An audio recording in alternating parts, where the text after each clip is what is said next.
Hey, welcome to High Definition Relationship, where we help you to connect the dots. I'm Pastor Tony. Hey, I thought maybe you just needed to know. Do you know that there is a way sometimes when your spouse, let's look at it from a female standpoint, to where she may be trying to help you and it just doesn't work. You know, it won't work out. Let me show you exactly what I'm talking about. This is how it looks. You begin to think in your mind, look, I've got to fix this boy. I know how to fix him. I can do it. I can make him better. I know I can do this. It's not going to work. Now, first, let me say this. There's nothing wrong.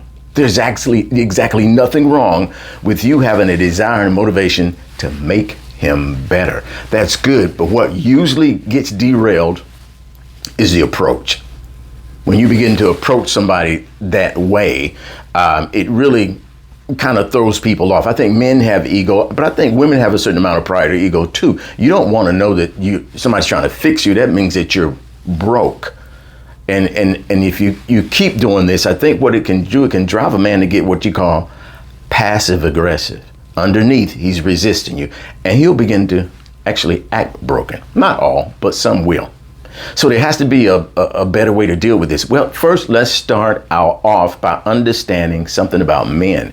And then on the flip side, if you're trying to change or hoping that you can make your wife better, understand some things about the feminine mystique. You have to understand these things. Let me show you exactly what I'm talking about.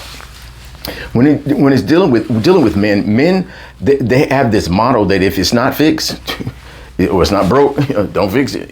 Don't fix something that's not broke. That's just the way we are. That's the way we operate. Okay. If something is not broken, you just keep making it better. Don't try to fix me, but you can make me better. And I know it was an ego thing, dealing with pride, whether it's a man or a woman. But this is the mentality that they will take, and that's the type of thing that you'll be fighting against. But there has to be, and I know there is, a better approach, and we want to look at that approach. But even before we look at that approach, remember, I can fix him, I can get him right, I know I can do it, I understand where you're coming from, but that's just not the right approach.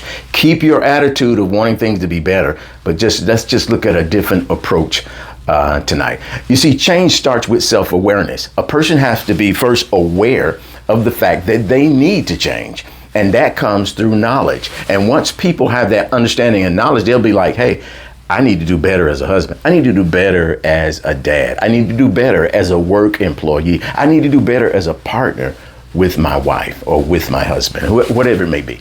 But the thing is, it comes through self-awareness. Even the Word of God makes you self-aware. And for me, that's just the most easiest change I've ever encountered. When I take in the Word of God, it's like effortless change. I meditate it, I think about it, I contemplate it over and over again. And it is quick and powerful, sharper than any two-edged sword. So what happens is it begins to turn my heart. And once again, the change takes place on the inside. You see, you can pressure him and try to change him a lot. But let me tell you, external pressure only works when the person who applies the external pressure is present. Other than that, if you're not present, he's going to go back to his default system. Look, I'm just going to be who I am, And so self-awareness is very important in this. And the thing is, you and I have to work really hard to try to get away from this thing of trying to help or trying to fix each other. Let me say this too. I just want to say this.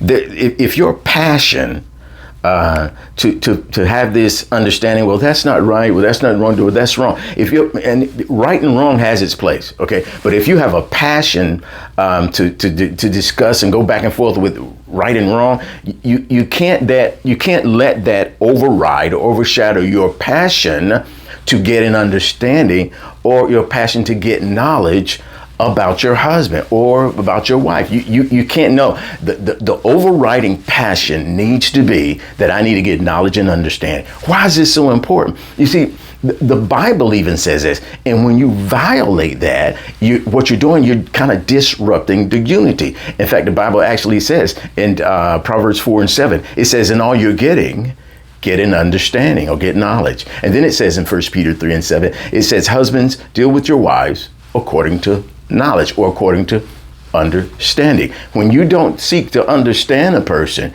you take away that one thing that you can use to bring unity. See, what brings people together is not, people don't come together, or your spouse is not going to get closer to you because you know what's right and what's wrong. That's not it. What draws me closer to a person is when they understand me. They take the time to understand me. They take the time to get knowledge about me. What draws me and what draws you to another person is that that person has knowledge on you and they get you. You see, if you get me, then it's easier for us to work together. So that's what's going to bring the unity, getting knowledge or getting understanding concerning our spouse. And I think these will be very important if you're looking to maybe you think about making each other better. Really, you can influence them so that they can get better. But it's going to come through self-awareness and getting an understanding and getting a knowledge and understanding about each other. I just thought maybe you needed to know.